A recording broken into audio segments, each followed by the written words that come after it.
Ladies and gentlemen, welcome back to another episode of the Figures of Sport podcast. You're here with your host, Brandon.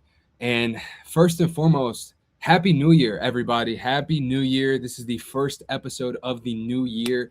Very excited for what's to come this year.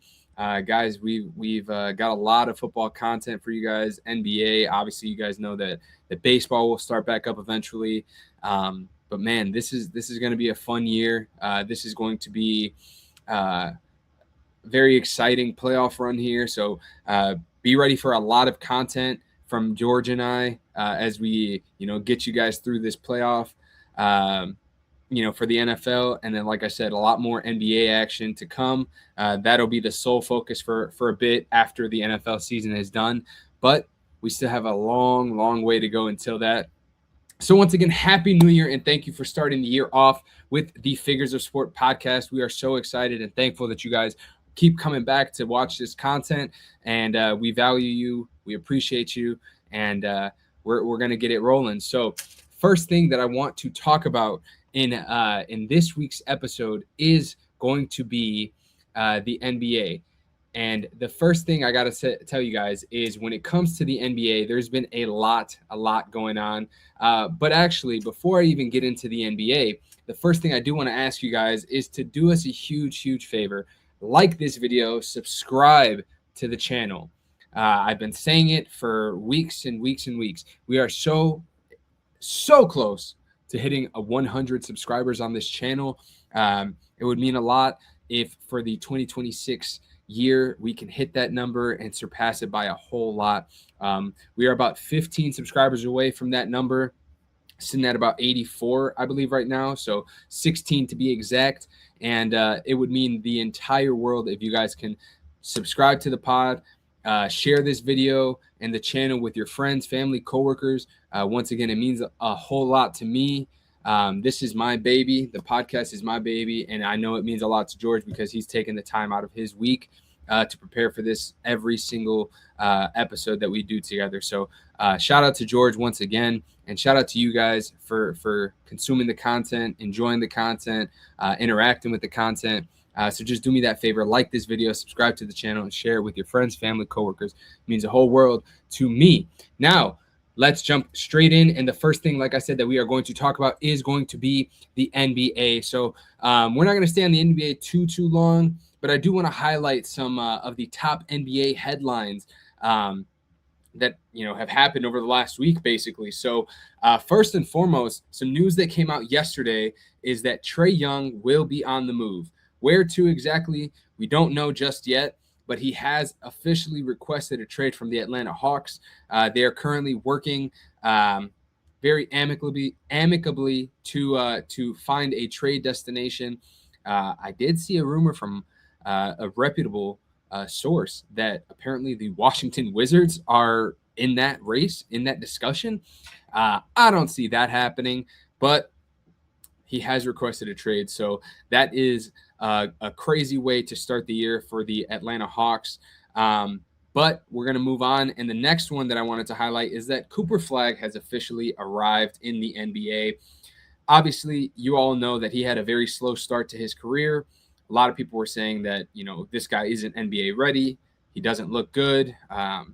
Very sloppy, a lot of turnovers, couldn't score, wasn't doing all of the things well that he excelled in college, right, over at Duke. That's all changed over the last month or so. He has now been finally putting things together and is showing why he was exactly so hyped up. I believe he won the Rookie of the Month for the month of December. He dropped 40-plus points in the game. He has been balling, and he has really kind of shown why he was the number one pick in the past NBA draft. But speaking of the Mavs, there's rumors swirling about Anthony Davis. He's a potential trade target for some teams. I've seen that some teams like the Golden State Warriors, the Atlanta Hawks are in these discussions. I know that once Nico Harrison was fired from the Dallas Mavericks, there was some discussion, about Anthony Davis being traded, and they kind of shut that door really quickly, but rumors have started to swirl once again. The trade deadline is next month, early February, so we may see Anthony Davis on the move, and it'll be very interesting because obviously we know he was the main part of that Luka Doncic trade last season. So if the Mavs do decide to trade him, they could either head towards a full rebuild or just a retool and move Anthony Davis for some more complementary pieces to build around Cooper Flagg. And there's still some questions about Kyrie. Obviously, he hasn't played, recovering from that ACL injury. So, we don't know if he's a guy that could potentially be on the move as well if they do trade off Anthony Davis. But we'll see. Obviously, we've got a month before the trade deadline, so we will keep an eye on that, and we will be sure to let you guys know as soon as we know. Next up, the Clippers have been hot lately. 7-3 over their last 10 games. Kawhi's been absolutely dominant. In that stretch, he scored over 40 points 3 times, dropping 55 in one of those games. And, there was some discussion saying early when they were struggling that they needed Derrick Jones Jr. back. And he came back, and they kind of did go on a streak. Ivica Zubac was injured, and since then Brook Lopez has stepped into that starting center role, and he's been really, really good. If I'm not mistaken, there's some rumors about Zubac as well being a potential trade target. So this trade deadline will be very exciting, as most NBA trade deadlines are. There's always one move that no one really expects to happen. So looking forward to that this year to start the new year in the NBA off with a bang, right? So, but the next one that I wanted to highlight is that the Celtics are clearly surging. They have been without Jason Tatum this season, obviously recovering from the Achilles injury he suffered in the playoffs against the Knicks last season. But they're still the number 2 seed in the Eastern Conference right now. They're 23-12. They're about a half game ahead of the New York Knicks, which is a complete shocker to me. Jaylen Brown has been on an absolute tear. Derek White has been playing really well. They have a lot of solid pieces there, man, over in Boston, and they are still competing. A lot of people, myself included, thought that this team was not going to be competing for a top seed in the Eastern Conference, and kind of figured that this Celtics team was going to be towards the bottom of the East, maybe a play-in team, but they are absolutely competing at a high level. Jaylen Brown is balling, and the Celtics team is rolling. So that is something to keep an eye on as we head towards this trade deadline. Are they going to potentially add some pieces and kind of go all in to try to go for a championship run? We will see. So this is going to be exciting, guys. And last headline that I wanted to discuss real quick is that OKC. Obviously, we all thought the Oklahoma City Thunder were going to be a super dominant team from the jump, which they were starting the season 24-1. But since then, they've been they've went 6-6. They had back-to-back losses over the last couple of days. Today's Tuesday, January 6th, as we are recording this. Obviously, you guys know that this will be out Wednesday morning. But yesterday on the 5th and on Sunday, the 4th, they suffered back-to-back losses. Sunday's loss came against the Phoenix Suns, where they actually lost on a game-winning 3-point shot from Devin Booker. And then they lost yesterday on the 5th, a 27-point blowout in Oklahoma City to the Charlotte Hornets, out of all teams. And this was the first time that they failed to score 100 points all season long. I know that there has been, a little bit of an adjustment period right now because Jalen Williams is back in the lineup. And, they have struggled basically since he came back. And I'm not saying that this is an issue with him or anything like that, but it just goes to show that sometimes when the offense is flowing and things are going well for your team without a player in the lineup, that sometimes reinserting that player can kind of disrupt things. Players going back to different roles and taking maybe different shots that they were accustomed to prior to that player being reinserted to the lineup. So that is going to be something to keep an eye on this this season in the next couple of weeks as we continue to watch how this OKC team kind of bounces back from this rough stretch. Now, I want to hear your guys' thoughts. I've got a couple questions for you guys, and you guys can let us know whether it's here on YouTube, TikTok, Instagram, where we'll post this as a clip. But I've got a couple questions for you guys. So the first one is, where do you think Trae Young gets traded to? Obviously, like I said, the Wizards are a team that has been in a rumor. I don't see that happening. But where do you guys think Trae Young will end up if he is traded this season? The next one, I mentioned Anthony Davis and some rumors swirling around him. Do you think Anthony Davis gets traded? And if so, where to? Let me know in the comments below. I also mentioned the Clippers, 7-3 in their last 10, but sitting at 13-22 right now, the 11th seed in the Western Conference, currently out of the play-in. Can they make a real push for the playoffs, or is this a team that they have to start dismantling and decide to go into a rebuild kind of situation? Because again, I mentioned Derrick Jones Jr. He's going to be out again with an injury for an extended period of time. So if that was one of their main pieces, their glue guys there to kind of be the key to their success, he's going to be out again. So what do you think the Clippers should do there? Next up, I talked about the Celtics. Do the Celtics, if they continue to make this run that they're on, sitting atop the number 2 seed in the Eastern Conference, if Jason Tatum is cleared, do you think that he should return? I know that we've had some discussion with NFL about players maybe returning when they shouldn't. Do you think he should take the entire season off and fully recover from that Achilles injury, or do you think he should come back for a championship run for the Celtics? Let me know in the comments below. And the last thing for you guys here before we move on, what's going on with OKC? Started really, really hot, struggling over the last 12 games. I mentioned Jalen Williams being reinserted into the lineup, but do you guys think it's more than that? Would love to hear your guys' thoughts on that.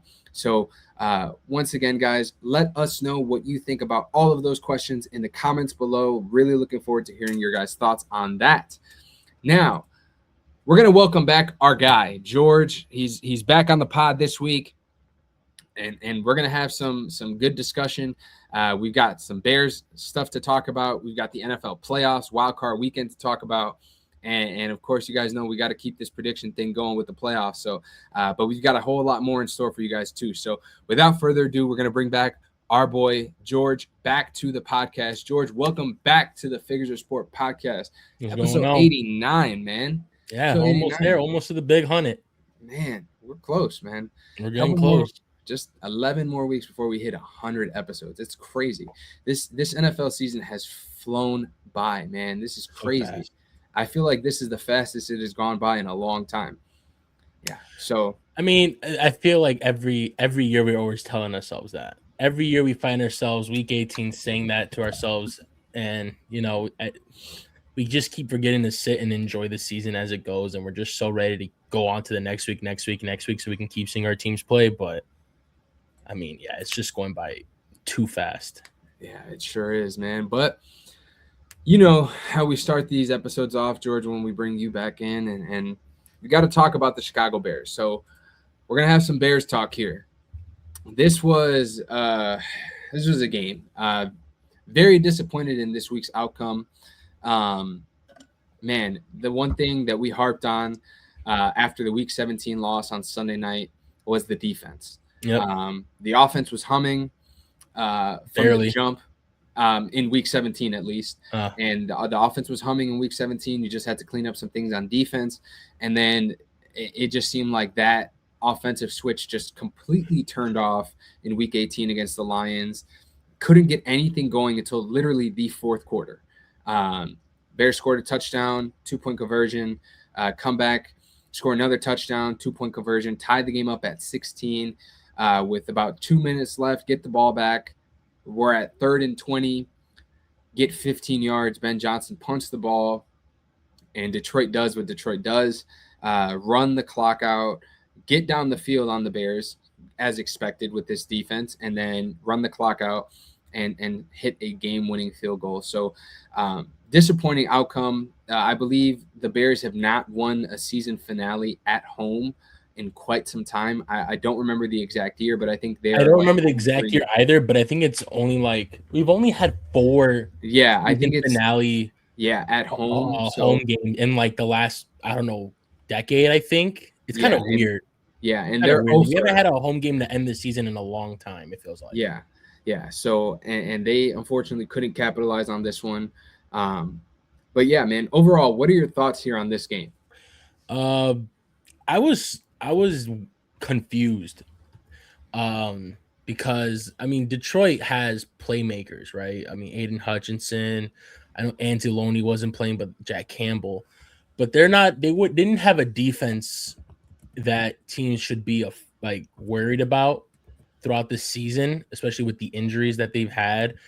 So I was really surprised we didn't get off to a hot start. End of the game press conference, Ben Johnson was like, "Yeah, we were going with one of our more simpler game plans here," which kind of confused me. Like you were running a simple game plan, not trying to show too much on the tape before a playoff game, but then you played all your starters. So I don't know what the mentality was going into this game, whether you were playing to win. Obviously, they were trying to play to win and get the 2 seed because all the starters were in, but what the game plan was.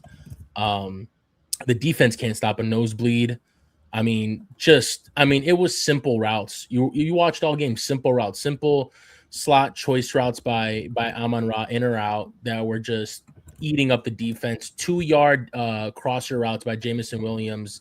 I mean, I know he's one of the fastest guys in the league, but 2 yard crossing routes by Jamison Williams being taken for 20 plus yards. Can't tackle. It didn't matter. As soon as that game was going through the first quarter, I could just tell like it was going to be bad for our defense. Which I mean, I've expressed worries about it throughout the year. And it's going to carry on into this next week in the playoffs because our defense just can't get a stop. And you even saw basically on Ben Johnson's face, and when he had to punt the ball there on 4th and 5 in our territory. And I think it was after 1 or 2 plays by Detroit, the camera pans over to Ben Johnson. You can see him mouth the words, "I should have gone for it." Like Yeah, he yeah, knew the defense wouldn't be able to get a stop for them. yeah. And this was And literally the possession before that for Detroit. Goff had thrown the pick, you know. So it worries me. I think going into this next game against the Packers, you're going to be seeing a lot of going for it on 4th downs, trying to keep the defense off the field as much as possible. Heavy run, try to win the time of possession game because you want to limit the amount of time your defense is out there because they're just going to give up yards, which is weird because we only held them to 1 touchdown. They only got 1 touchdown on us. So it's like they're getting down the field. I mean, the last 3 games is put into perspective, right? 3 weeks ago, we had the Packers at home. 0 for 5 in the red zone. They had 1 yeah, touchdown, 5 red zone trips, didn't score a touchdown. Huge. 49ers last week, 2 weeks ago. It was just a bloodbath. Like we yeah, couldn't we forced them to punt twice, but they were scoring like touchdowns every other possession. yeah. And then It was this Sunday, 1 touchdown. And it's like I don't understand this team. Like they give up yards, but they can stop from scoring touchdowns, and then they give up yards and touchdowns, and then give up a lot of yards and only give up 1 touchdown. It's so weird. Granted, the defense for the Bears is better when they play at home. They yeah, give up maybe I think it was 17 points per game at home versus like 30 on the road. And another stat I found out today is hopefully he comes back this week because they just activated him from his practice window with Kyler Gordon. When Kyler Gordon is on the field for the Bears defense, they have the 4th best success rate for defense. So, Gardner Johnson might not play this week because I think he's in concussion protocol. I don't know why Tyreek Stevenson's not on the field. He didn't play. It looks like he didn't play at all that game. no, Maybe he had 1 play I saw. It's Nashawn Wright out there. Yeah, Nashawn Wright. He gets turnovers. Hasn't had them in the last 2 weeks. He gets turnovers a lot, but he gives up a ton of yards, a lot of yards. yeah, It's disgusting. We got to apply more pressure. It's weird that we have to, you say this, so you have to apply more pressure with the D line. Yeah, we got 3 sacks on defense that game, so it was like I don't know, but the Lions do have a kind of injured O line there. Panay wasn't playing at all either. So it's going to be the game was just brutal to watch. It was confusing to watch. A lot of drop passes. Again, Loveland had a couple of drops. Burden had a drop. We didn't target DJ Moore a lot. And I feel like the pick that Caleb threw, I feel like there was no effort from DJ there on that post play. I don't Yeah. know. Maybe it's just biasy from a Bears fan perspective, but it just looked like he gave up on the route, like just stopped running full speed. And even if he thought he didn't have a chance, play defense on it, bat it Yeah. away. Don't let him grab the ball. Even if you get OPI on that, that's fine, but at least show some effort on At that. least show some effort on it, Yeah, and I Like saw look at that. Green Bay, right? In the one game in Green Bay against the Bears, Nashawn Wright was gonna grab another pick. They were gonna pick off Love for the second time, offensive pass interference. Yeah, you lose yardage, but you don't turn the ball over there. Exactly. Smart play by the Packers. Yeah, I'll take the penalty, whatever the 10 yards, whatever the penalty is, but I'm not giving them the ball there. DJ's, I mean, I don't know. Yeah.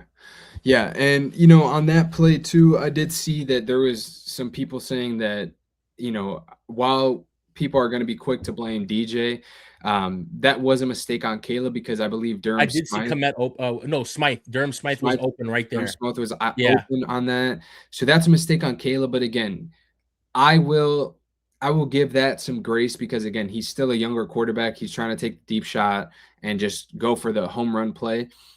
But again, still do want some type of effort from DJ on that, whether that's going for the ball to try to catch it or to play defense on it. You still need some type of effort there because yeah, that's a huge part of being involved in this offense, right? Like being yeah. able to kind of help yourself, help your teammates out. So just a Yeah. tough way to lose this game, man. I'll tell you that. Tough. And I know I like to harp on the defense a lot, but the one thing I will say though is a lot of our success has come from winning in the fourth quarter, Yeah. right? So besides the second game, second game of the season, which was the first game to Detroit, right? And I think it was, I want to say maybe, I can't remember the exact score, that Ravens game.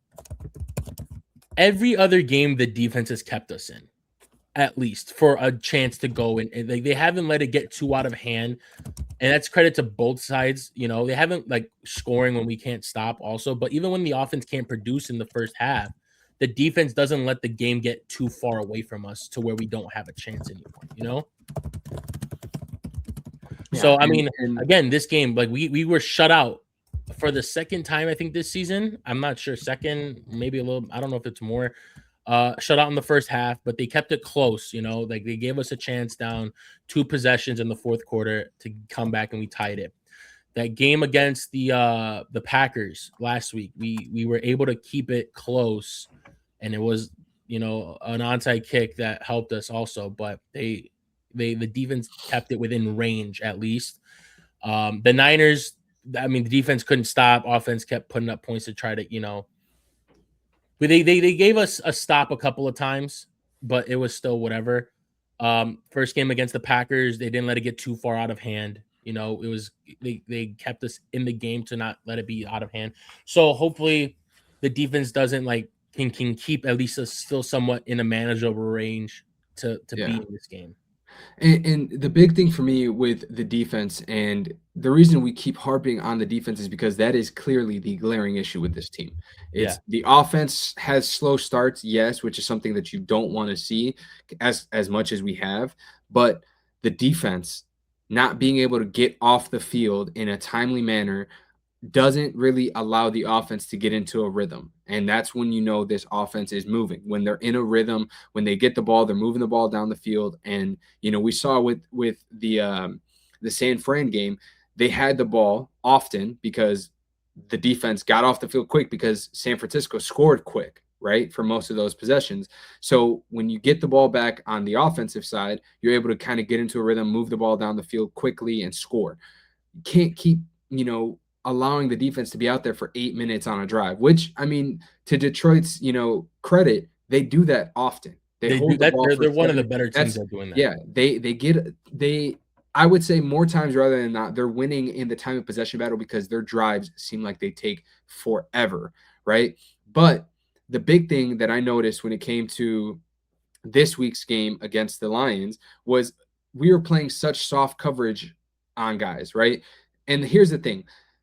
We're playing a lot of man coverage, right? And when we're playing zone, we're giving up a lot of space between the receivers getting into their zones. So of course, when you're playing 10, 15 yards off and you're trying to, stay in that zone, of course, these guys are going to get hit on quick plays all the time because it feels like that's exactly how they were losing. Just quick plays over the middle. Guys are getting open because there's so much space. So either we got to tighten that up Yeah, or we that's got the to, one thing I'll also give kind of a leeway to the defense. Like it's hard to generate pressure when the ball's just being getting out quick. Goff was getting it out in under like I think 2 seconds most of the yeah. game. So it's hard to generate pressure when the ball is getting released that fast.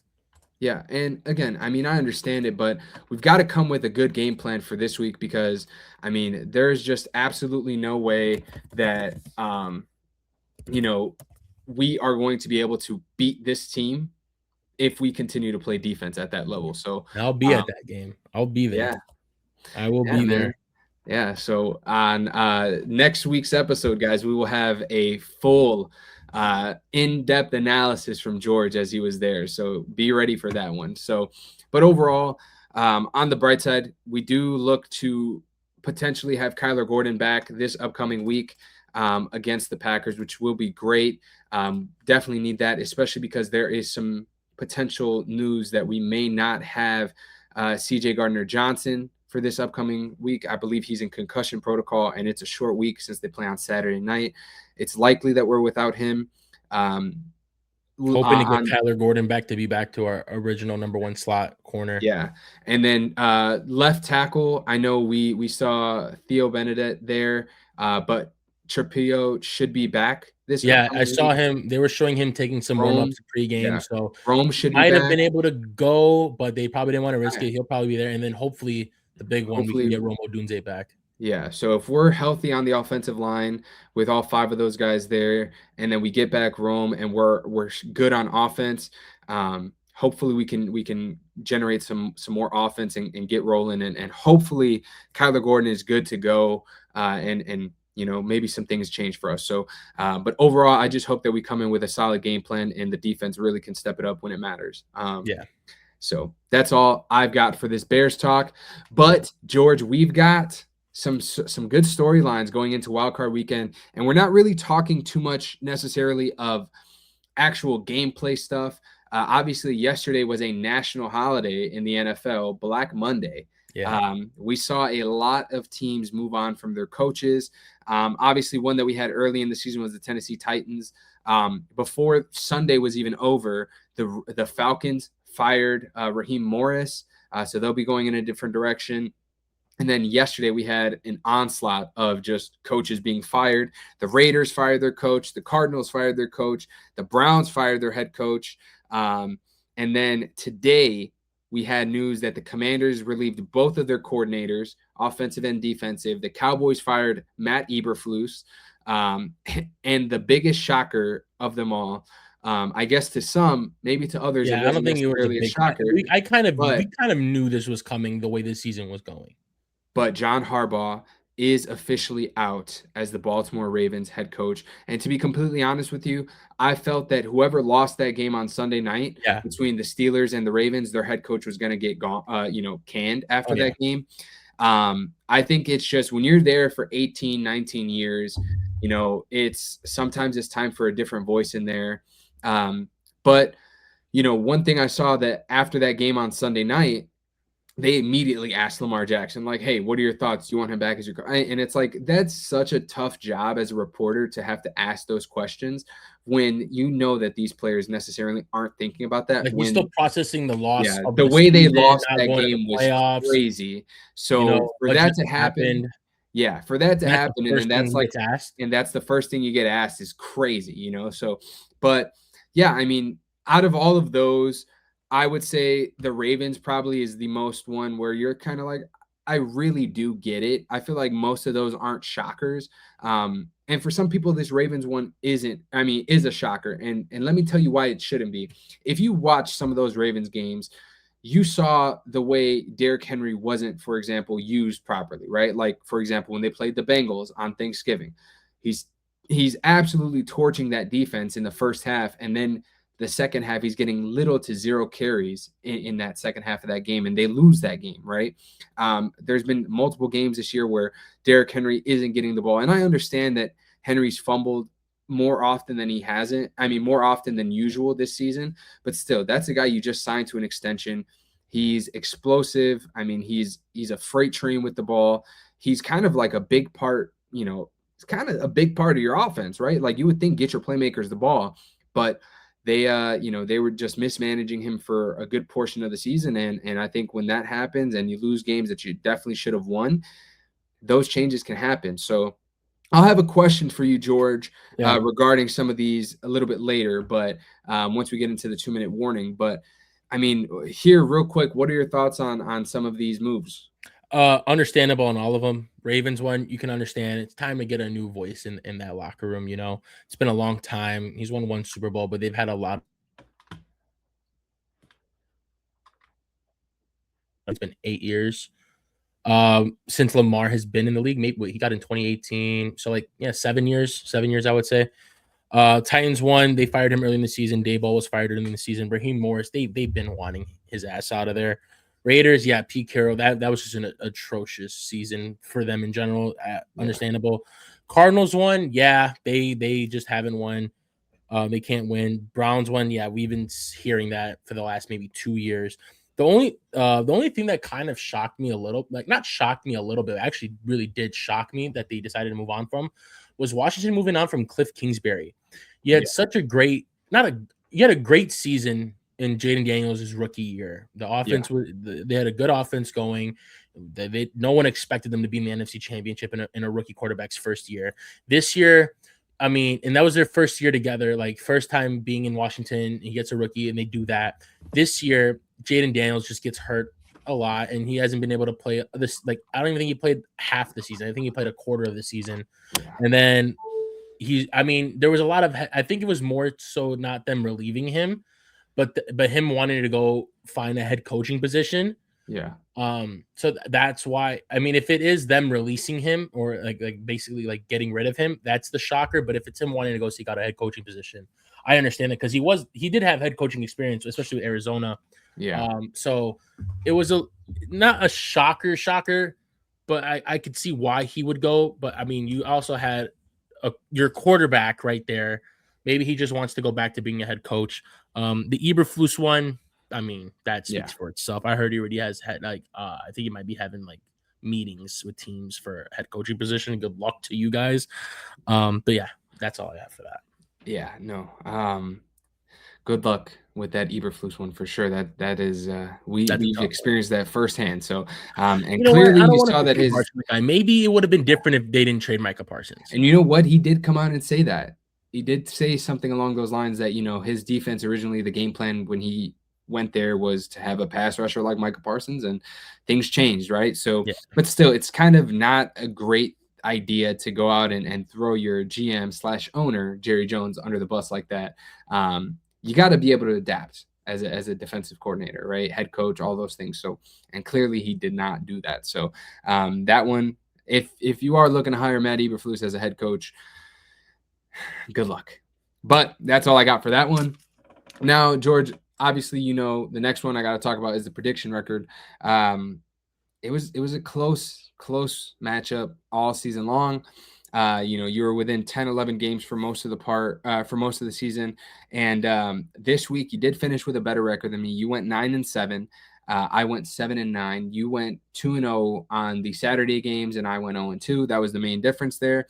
And the final overall head-to-head regular season prediction record was 133. I had 133 correct predictions, 77 incorrect predictions, and a tie to your 124 correct predictions, 86 wrong predictions, and one tie. So pretty close. But now, just because the regular season is over, that's that. I'll take the crown there, but you still got a chance to beat me in the playoffs. So we are going to move straight in, and that's going to segue us right to this one here, the playoff prediction. So I'm going to throw the playoff bracket, the final playoff bracket up here, and here's what we're going to do. So we're only going to predict the first round, obviously, here.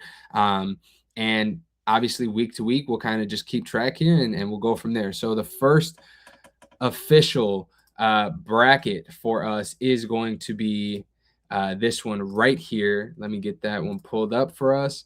And again, the playoff predictions. Here we go. So round one, we'll start with the AFC, the Texans and the Steelers.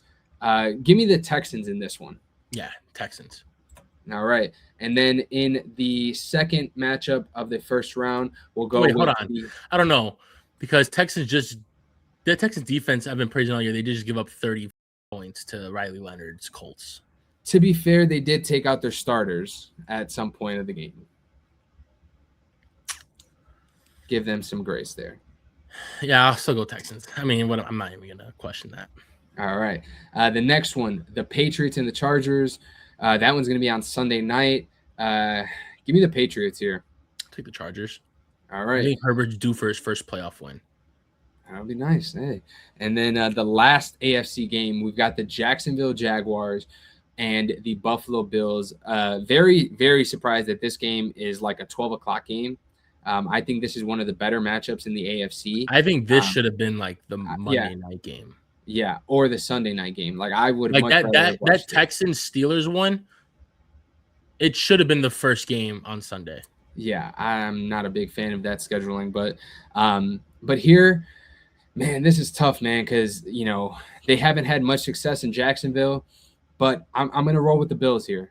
I'm gonna take Jacksonville. Trevor's been balling these last like 2 months. He sure has, but I'm gonna go with my guy Josh Allen over there. Now on the NFC side, the first one we'll talk about is the Panthers and the Rams. Who you got here? I'm gonna take the Panthers. Oh, okay. And I'll tell you why. All right, let's hear it. The Rams have been finished this season pretty bad, kind of on a down slope, and they did lose to the Panthers. They did lose to the Panthers in Carolina, but it's also I'm a firm believer that West Coast teams traveling to East Coast is not it's just bad for the West Coast teams. And like they didn't, I mean, it's not like a real short week. I mean, it is a short week in the sense of the Panthers played on a Saturday, so they get an extra day, and it kind of like the Rams played at the later slate on Sunday. So they don't get, I don't know. It's just weird how I see it like that. But I think just because they also have to travel, and I think the Rams have had some issues traveling this season a couple of times, like their flights or something like that, just being weird. Their ways of travel, like it's just gone like wrong for them in some ways. But I think I want to take the Panthers here. I've been a firm advocate for the Panthers, and I don't want to stop now. All right, I'll go with the Rams on that one. Then the next one we've got is the Eagles and the 49ers in Philly.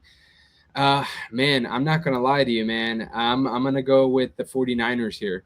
I think that, they're due. On the road, the way this team has been playing, I mean, they played up against, Seattle, which obviously has one of the better defenses in the NFL. And they couldn't get, the number one seed, but I think they could pull it off in Philly with the way that Philly team has looked all season. So, yeah, I don't know. I mean, I don't want to say they played against the better defenses in Seattle. I mean, I do think they are one of the top 3 defenses, but I mean, they also played them week 1. I know week 1 is different, but that wasn't as bad as what we saw. 3 points after putting up 40 the week before. I get it's a tough defense, but 3 points is ridiculous. The Eagles defense is not as good as Seattle, but it's pretty good. It's pretty good. They're going to have a lot of their starters back. I think Lane Johnson will be back, so I think that run game is going to be coming up. I think Saquon is going to have a field day with Lane Johnson back running this Niners defense. The Niners defense is not good. I think the Eagles can just win this game with like 17 points. All right. I'll take the Eagles. All right. And then lastly, our Chicago Bears versus the Green Bay Packers. Give me the Bears all day and Yeah, twice bear on down. Saturday. Yeah, Bear down.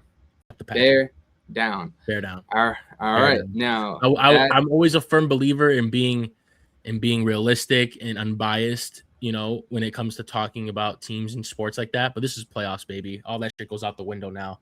I do have some concerns about the Bears, but at the end of the day, it's Green Bay and the Packers go. Packers aren't going to win this one.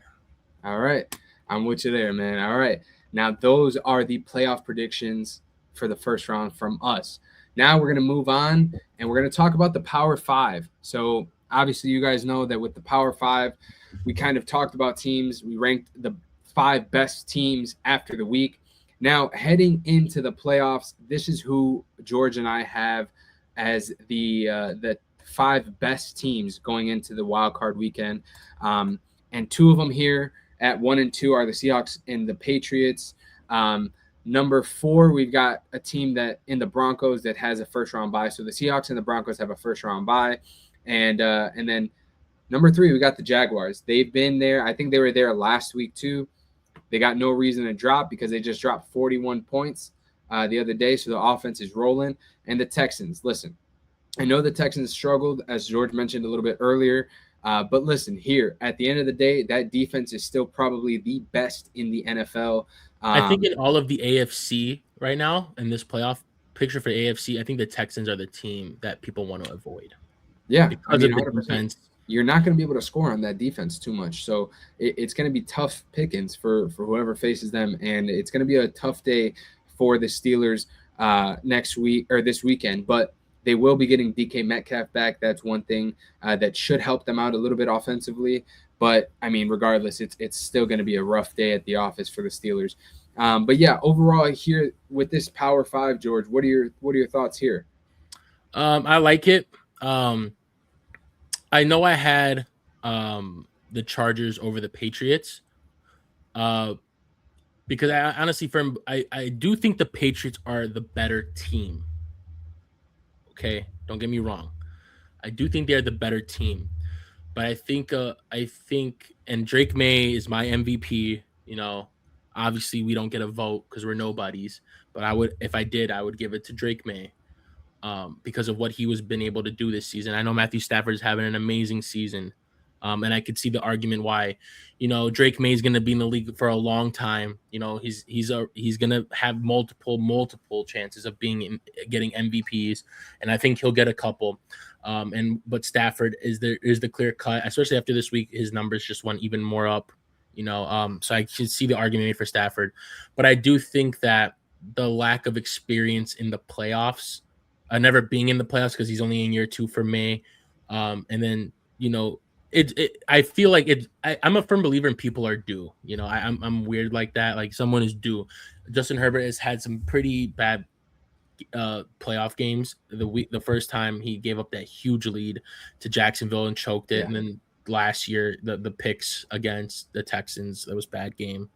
I think that this defense for the Patriots is gettable. I think the talent on the Chargers is way better than the talent on the Patriots in terms of the supporting cast, the receivers, the running back. And I feel like there's better defensive players on the Chargers than there are on the Patriots. And I think, but as a team overall throughout the season, because this is still Power 5, like when the season finished, these are the best teams so far in the regular season, in my opinion.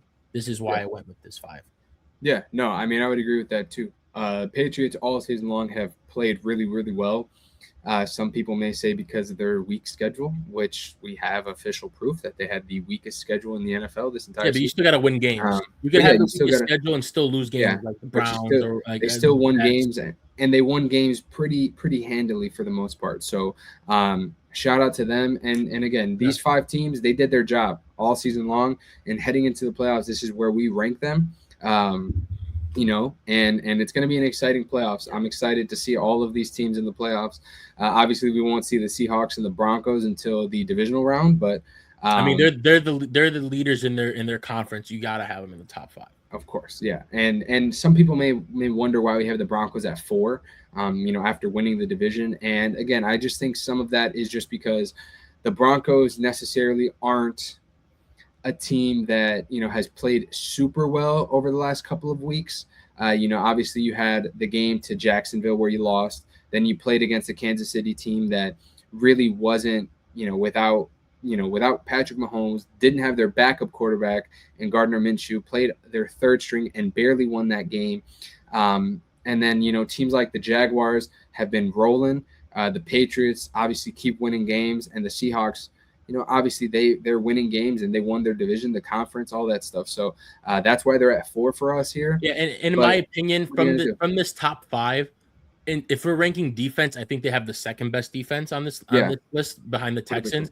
But also offensively, I think they're ranked exactly where they are right now. Offensively, I think all 3 teams above them have a way better offense Hmm. than the Broncos right now. The Texans are the only team that I can honestly say that the Broncos might be better at offensively, maybe evenly, because the offense for the Texans haven't been that exciting throughout the season. I Yeah, mean, look, last 2 weeks ago, the Texans got off to a hot start, 14 points in 5 minutes against the Chargers, and they ended with 20. yeah. I think it was 20. So Yeah, they ended yeah, with I think 20. so. So Yeah, it was so like, I don't know. You don't know what kind of offense you're gonna get. Same with the yeah, Broncos, what kind of offense you get. But their defense is good. They got to be top 4. But these other 3 teams, their offenses can almost score at will. yeah. So either way, man, it's gonna be an exciting wild card weekend. Yeah. So I'm very hyped up for that. Now, George, I know you mentioned Drake May and MVP and Stafford and all that. So we're gonna jump straight in now to the 2-minute warning because that's how we do it. That's how we get some of these questions out and how we get our debates going. So now that you mentioned that, we'll start with that question. So with the regular season officially over now, who are your award winners? And we're not going to talk about the rookie of the years and stuff like that. We're just going to talk about the 4 major awards. And one of them being MVP. Then we'll go offensive player of the year, defensive player of the year, and coach of the year.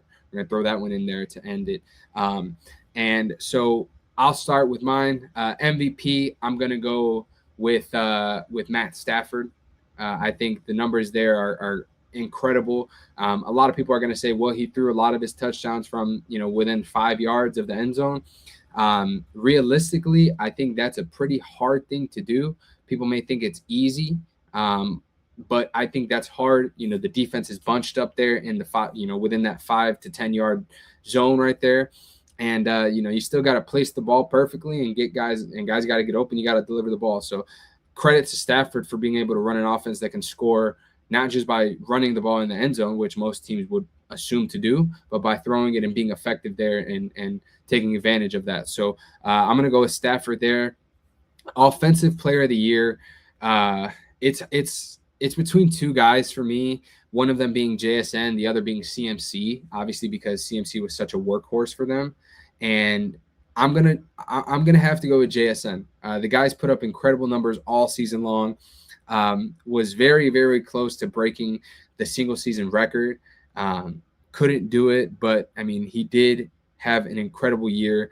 The main reason he didn't break that record though is because of the fact that they were blowing teams out so often that he damn near didn't get to catch the ball in the second half of some games. But that's my OPOY.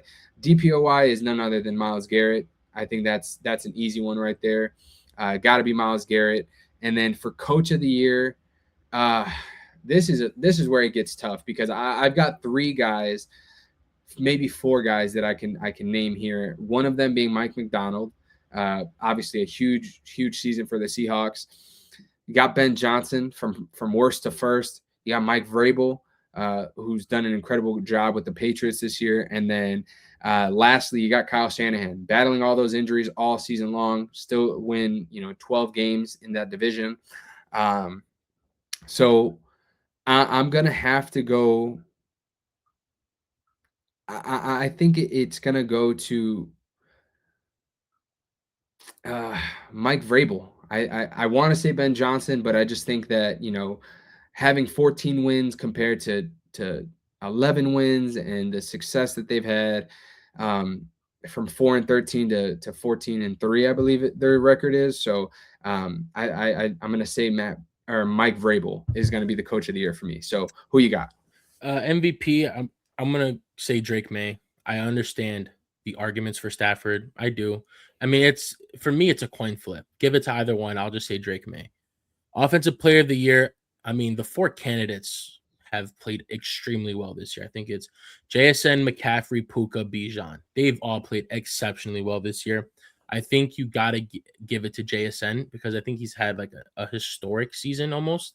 McCaffrey, though, What a workhorse. he was like he's probably the only reason they are 12-5. Realistically, If yeah. not, he's like the one major reason they're 12-5 this year. Like it's insane how well he's played this year. Defensive Player of the Year, Myles Garrett, obviously. Coach of the Year, I'm gonna say Liam Cohen. Liam Cohen, It's a people really just good one. disrespect Jacksonville. I don't know why. I know they're a small market team, but I mean, the only coach in NFL history to go to a team that had 4 wins the year before and win 12 plus games. It is crazy. I mean, that's insane. Yeah, That's hell of a insane. turnaround. The reason why I don't want to give it to Vrabel or Shanahan, they've done amazing things this year, especially Shanahan with how injured his team is. They have been proven head coaches already. Fair. Kyle Shanahan has been labeled as one of the best coaches in the league already. Mike Vrabel had a great tenure in Tennessee, always in the playoffs. I think he was in the AFC Championship one year. They're proven head coaches. There's a reason why Mike Vrabel was one of the hottest sought out coaches in the league when they were looking for head coaches this last season. Kyle Shanahan has been an offensive guru and one of the best coaches in the league for years now. Yeah. Mike McDonald, I think he's well deserved of it too. I mean, to have first in the NFC this year, one of the best defenses, had a really like explosive and stellar offense this year. But I mean, Liam Cohen has basically done miracle. I mean, first time head coach to go from 4 wins last year, take over that team and transform it into a 12-win team, win the division too. And honestly too, I think he's definitely silenced, I mean, I can't believe I forgot Liam Cohen for a second, but he's kind of silenced some of the doubters when it comes to the Trevor Lawrence critics. A lot of people are saying that he was the number one pick and he was touted as this generational talent and all this stuff. And he hasn't necessarily lived up to some of those expectations as a generational quarterback. But this year, the way he's been rolling and kind of jump starting the offense, getting it done with his legs, his arm, he's kind of been revived under Liam Cohen. And it's kind of crazy because we see complete opposites, right? Where Liam Cohen goes, Trevor Lawrence becomes, an excellent quarterback, and the Jacksonville Jaguars become this very successful team this season. Then you look at the Buccaneers. Baker Mayfield had a hot start for the first 7-8 weeks, fizzled out, offense sputtered, and couldn't I do told you nothing, this. and now they're out of the playoffs. I was really high on Liam Cohen this year, like for Jacksonville. The way the offense was ran in Tampa last year was explosive. They had one of the better offenses last year. And we basically seed somewhat of that offense in Tampa. I mean, in Jacksonville. Yeah. I told you. I mean, this was fantasy purposes. I told you I think Travis Etienne was going to have a revival in his career. He's been one of the better running backs this year. Yep, he sure has. So the offense has been moving. Trevor's playing amazingly these last 2 months. And then Tampa's just been taking it downward. Like, I think they're going to get ready to fire their OC. They might even fire Todd Bowles. Yeah, it's going to be interesting to see. So, but yeah, those are our picks for the awards, the major awards for the regular season. Now, the next question, George, I got to ask. Outside of Bears Packers, what game are you most excited to see this weekend? I got 2. I got Buffalo and Jacksonville, and the Chargers and Patriots. Okay. Yeah.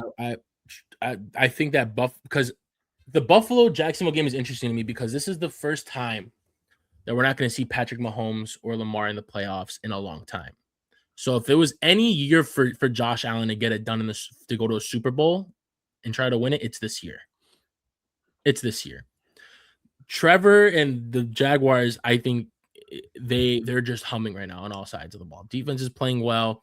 Offense is moving. I think this is going to be a great game. I think it's going to be a shootout. Honestly, I don't know if it's going to be a shootout. I think the Jags are going to put up points. It's just can the Bills keep up because Yeah. the Bills defense is not that good. I mean, they held. Yeah. I mean, what they did against Philly was pretty insane. Actually, like they didn't hold them to a completed pass in the second half. But I do think that the offense is working well. Is working Yeah. better in Jacksonville than it is in Philly because of I don't know what's going on in Philly. Maybe it's Patullo, maybe it's whatever. But I do know that Jacksonville's gonna be able to come up with some stops. It's just can the Bills keep up? Yeah. The Chargers Patriots one I like. Drake May, my MVP. I'm on the big screen now. This is my podcast now, guys. But yeah, Had some technical difficulties there. Sorry about that, ladies and gentlemen, but we are still going. yeah. Sorry, continue with that. Yeah, Drake May having a stellar year this year, and the Chargers, getting ready for another playoff push. They rested Justin Herbert. Hopefully, he's pretty good to go.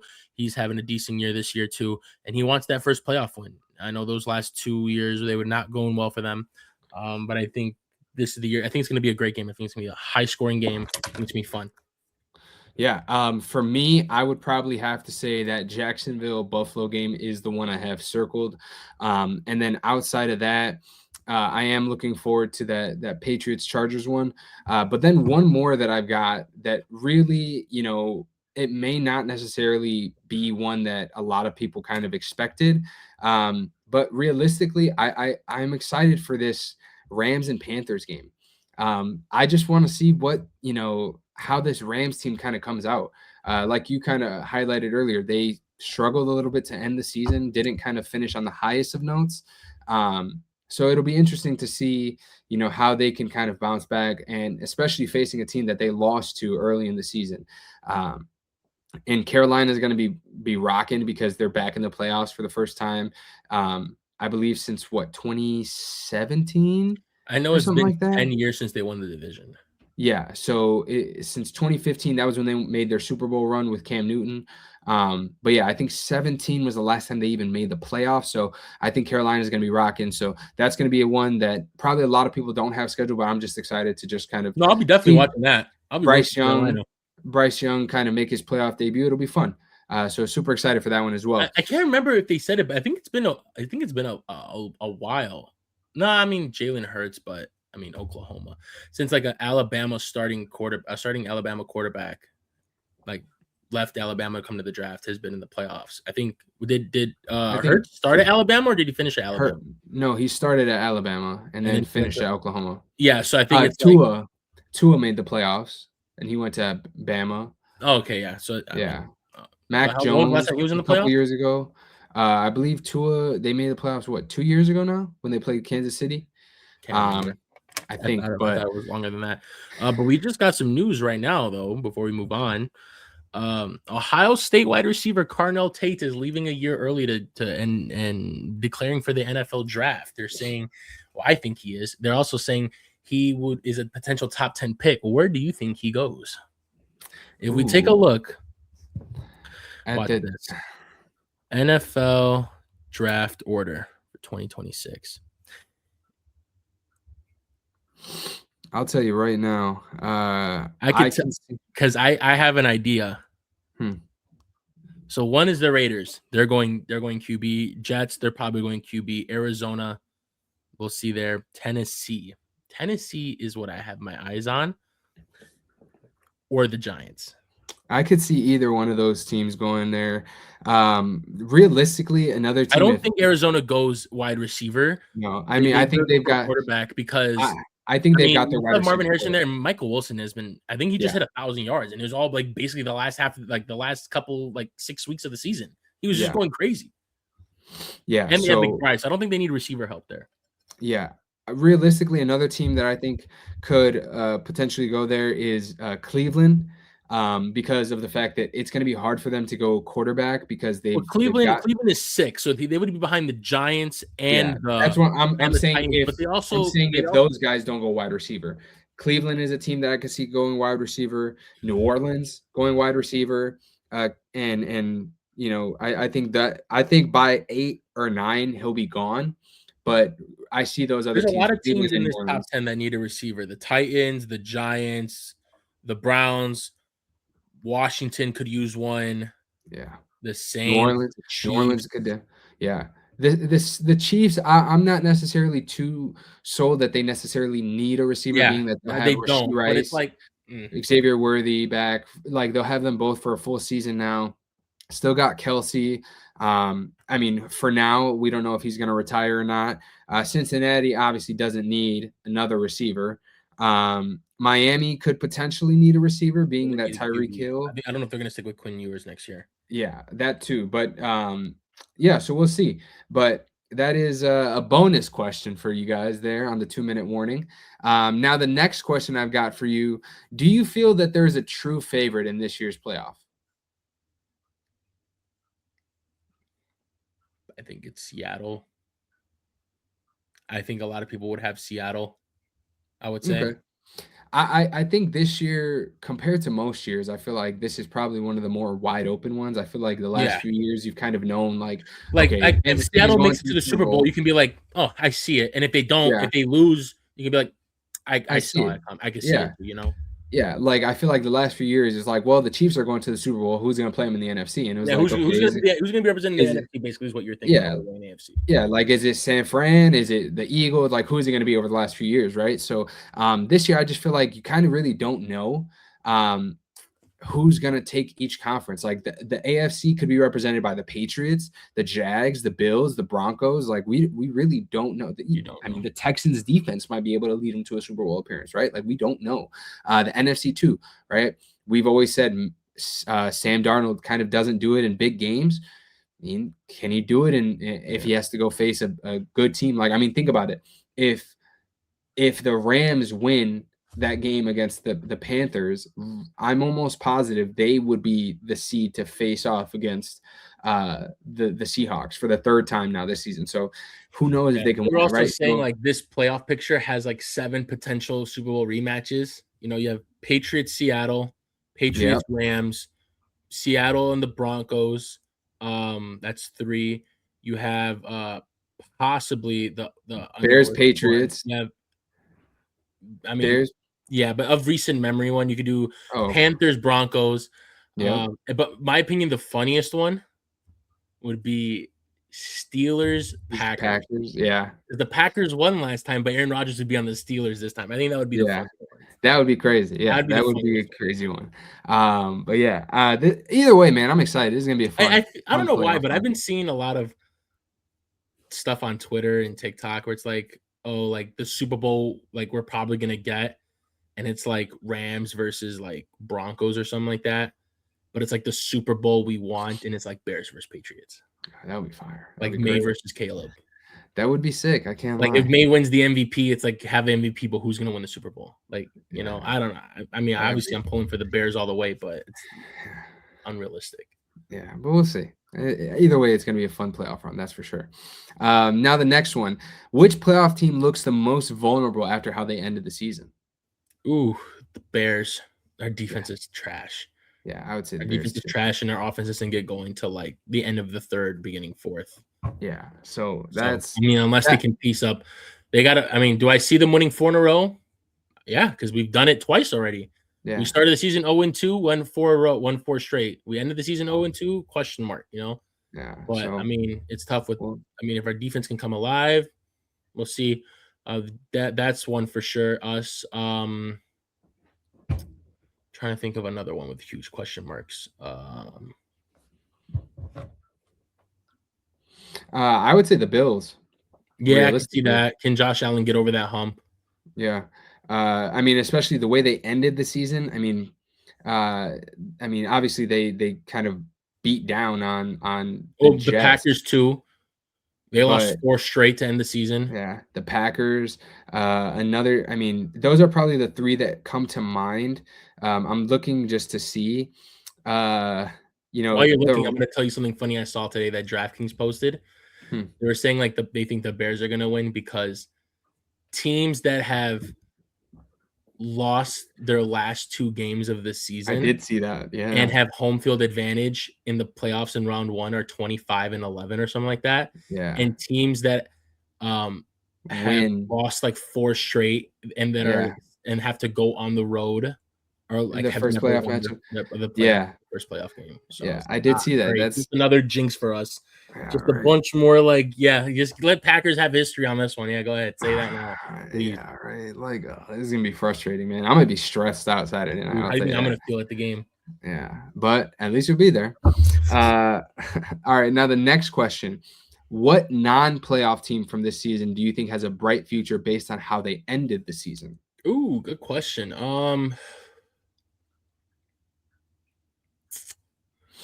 Bright future. Um, I got one. I got one for you. I got one Uh, too. May not be a. it might be the same team I'm thinking. Who you All right, got? on three. Ready?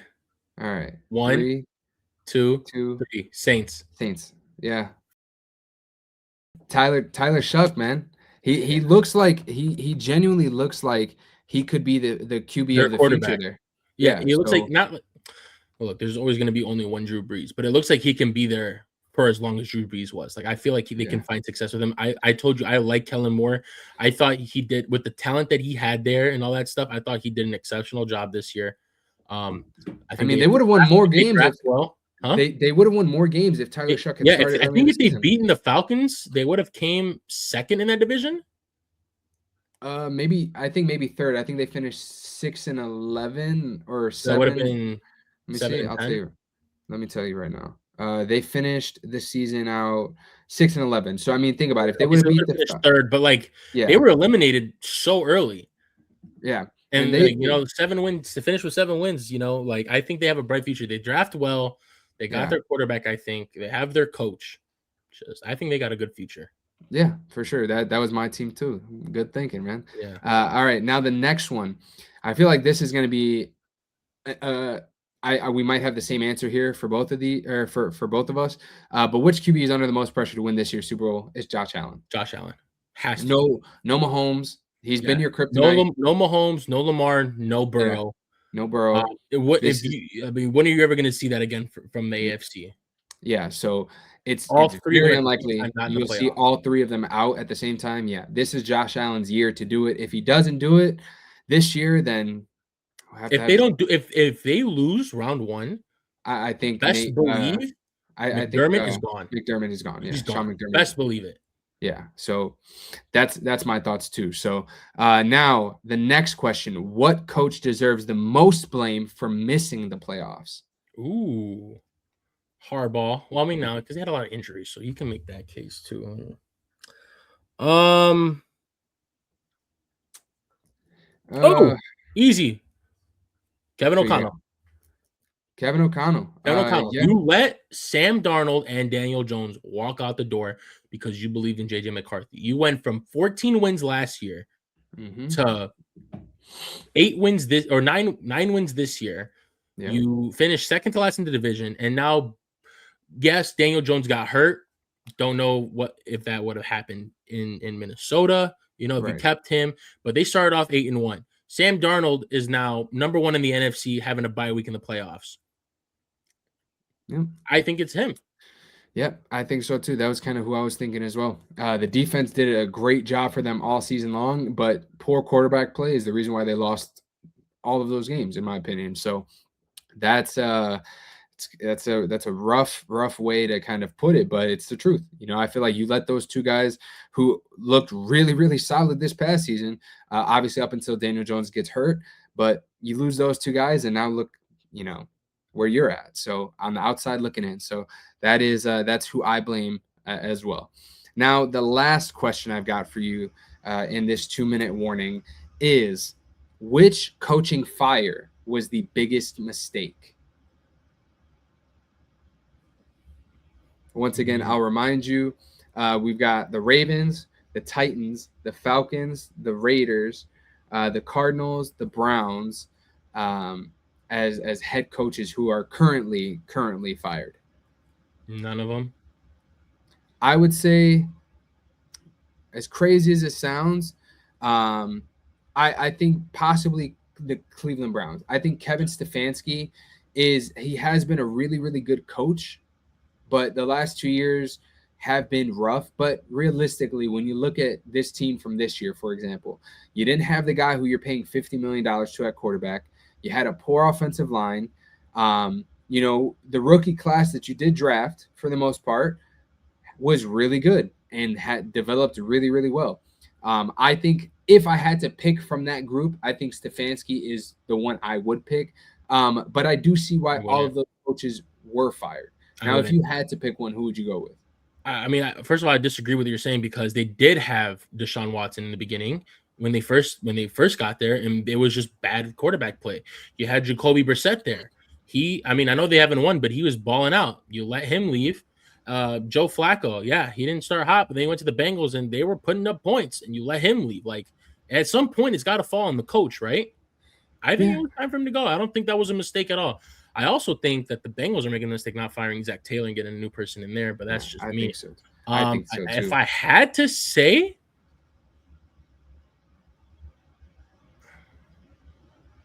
I guess you can make an argument for Raheem Morris. I guess Okay. because Penix was hurt. I saw something, a stat, actually. Let me see if I could find it. I think I saved it on Twitter. Um, let's see. With Kirk Cousins as QB this season, they were 4-3. With Michael Penix as QB, they were 3-6. Penix had 9 touchdowns thrown to 3 interceptions. Kirk was 9 for 4. And in 2 less games, he threw for just 400 yards less, Kirk Cousins. So they won more games with Kirk. Um, so I don't necessarily know if Penix was the main reason there, but I do think um, them being without Drake London for some time with that injury definitely hurt them as well. And then just poor quarterback play from Penix, when he was playing up until he got hurt. So I see that because I think Raheem Morris was a very highly sought after coaching candidate when he first went to Atlanta. But it's tough. This is a tougher question just because I feel like I for mean, the all of them most part, deserve to be I, I let go. think I think most of them deserve to be let go. Yeah, because you can make an argument for all of them as to why they deserved it. I just think, like I said, for me personally, I went with Stefanski just because I think he's out of that group. He probably was one of the better minds as a head coach outside of Harbaugh. But Harbaugh is going to get scooped up real quick. I'll tell you that. I heard he already got He within an he hour. has He got 7 phone yeah calls. 7 phone calls for all those teams. So Yeah, and 7 teams let go of their coach. So he's I gotten mean, phone calls already. where do you think Harbaugh ends up? Let's end it with that one. Just because he's probably the most sought after head coach How candidate funny now. would it be if he goes to the Browns for spite? That would be How funny crazy. would that be? But like you're not going. You have nothing there. You don't know Yeah, if you have your quarterback. You yeah, don't have a foundation there. yeah. Um, Giants. Giants. I could see the Giants. Giants because they have a foundation. They have their Mhm. quarterback. You have your receiver. You have solid pieces on defense. Yeah, Maybe the Raiders because you have Max Crosby, the, you have Brock Bowers, you have Genty, you have the number 1 overall pick. yeah. I say Yeah. between the Raiders and the Giants. That's kind of what I was thinking too. Raiders and Giants. I was gonna say the Raiders. You got the number one pick. Mendoza probably is likely to be the number one Maybe he pick. wants to So get out of the AFC, go to the NFC. That's why I think the Giants. I feel maybe. like yeah, this year was tough for the NFC, but usually the NFC is a little bit easier to get into the playoffs than the AFC. And think about it too. If he does go to a team like the Raiders, he gets to face off against his brother twice a year. That'd be fun. That would be fun. That'd be So, fun. but that is the 2 minute warning there, ladies and gentlemen. Thank you all for joining us for yet another episode of the Figures of Sport podcast. We had a technical difficulty, but we pushed through and we're back. Um, Great episode today, George. I'll tell you that right now. And before we go, you all know how we end the episode. I'm going to ask you to do us a huge favor.